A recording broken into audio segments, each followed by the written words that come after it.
The most important thing to remember when preparing your CV is tailor it for the job that you're applying for. So many people use a generic CV when they're applying for jobs, and it just doesn't always win them that interview. Your CV needs to tell a story. There's the introduction, which is your career objective.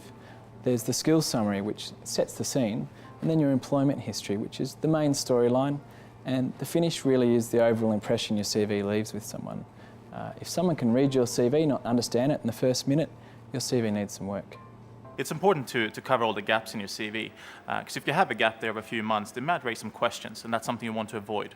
If you do have gaps in your employment history, you should address them up front, because otherwise it creates unnecessary uncertainties. If you have been in a number of contract roles, then make sure that you identify those roles as having been contract. I would say that in excess of 20% of CVs that we receive have very basic spelling or grammatical errors. And I think it's important to remember that your CV is a representation of the standard of your work. Use plain English. Your CV is not the place to impress with your extensive vocabulary. Flowery language can be seen as confusing or pretentious. I think the first rule is proofread it and read it again, read it again. Let someone else read it, even better. They're going to pick up the mistakes that you couldn't see. If English is your second language, the proofreading stage is even more critical. Have someone with really strong written skills proofread your CV carefully for grammar and spelling.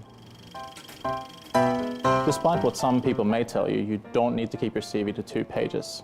Focus on the last 8 to 10 years, provide sufficient details about those, and cut down on the details for anything older than that.